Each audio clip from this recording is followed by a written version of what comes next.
नमस्कार। ज्योतिषीय श्रृंखला की इस कड़ी में आपका हार्दिक स्वागत है।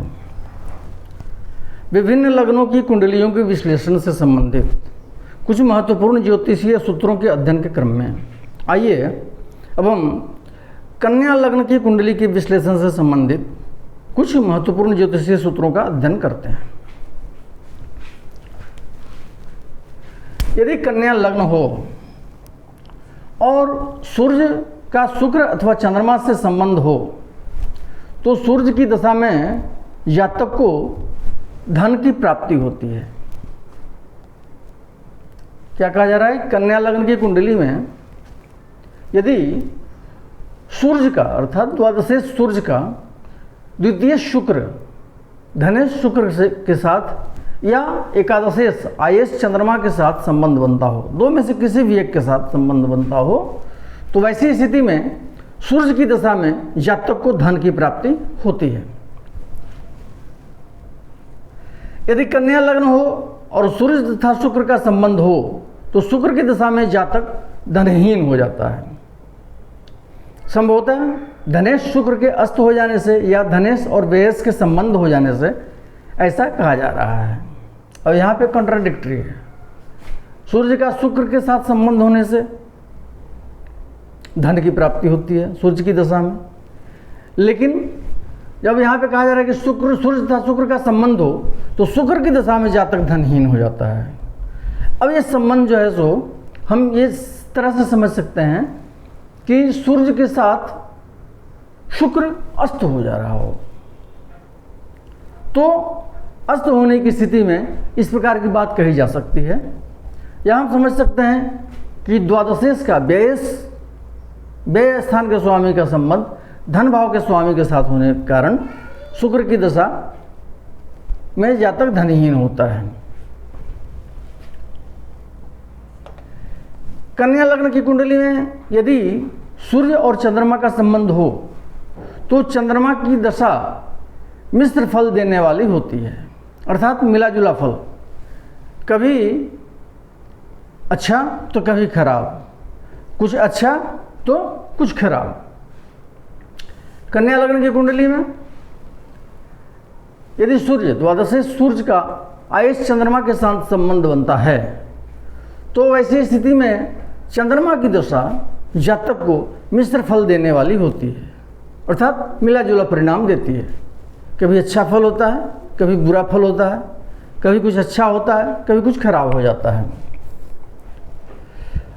अगला सूत्र है कि कन्या लग्न की कुंडली में यदि चंद्रमा और शुक्र सप्तम में स्थित हो, बृहस्पति एकादश भाव में बैठा हो और सूर्य मेष राशि में स्थित हो तो बृहस्पति और शुक्र की परस्पर दशा अंतर्दशा में जातक की 4 या 5 जीवित पत्नियां होती हैं तथा ऐसा व्यक्ति राजा के समान ऐश्वर्य वाला होता है।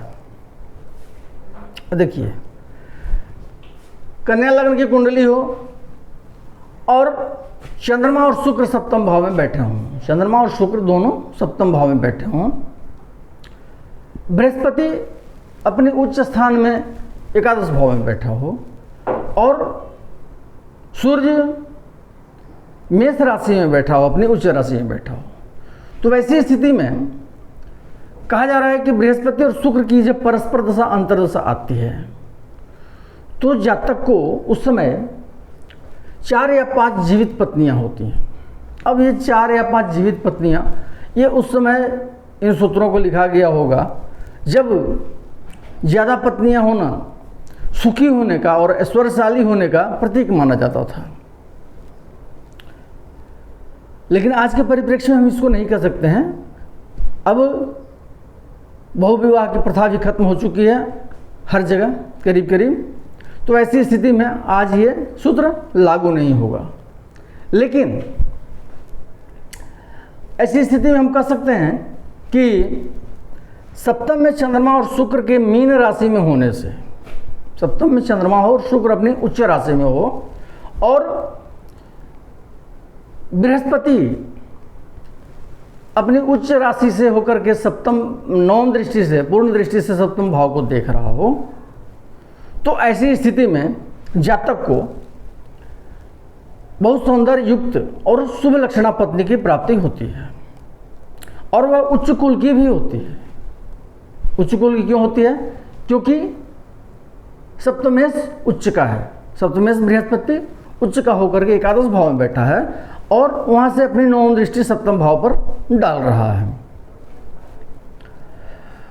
और वह उच्च कुल की भी होती है तथा उसको विवाह के द्वारा और विवाह के बाद अच्छा लाभ होता है,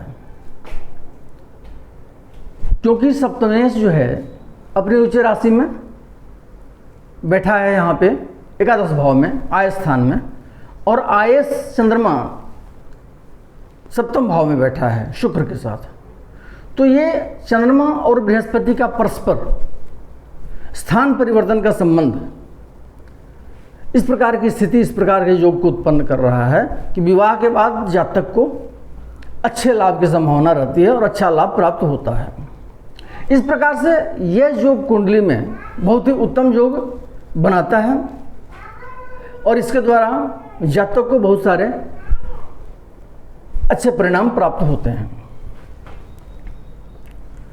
अगला सूत्र है कि कन्या लग्न की कुंडली में यदि बृहस्पति और शुक्र चतुर्थ भाव में स्थित हो तो इनकी परस्पर दशा अंतर्दशा योगप्रद होती है।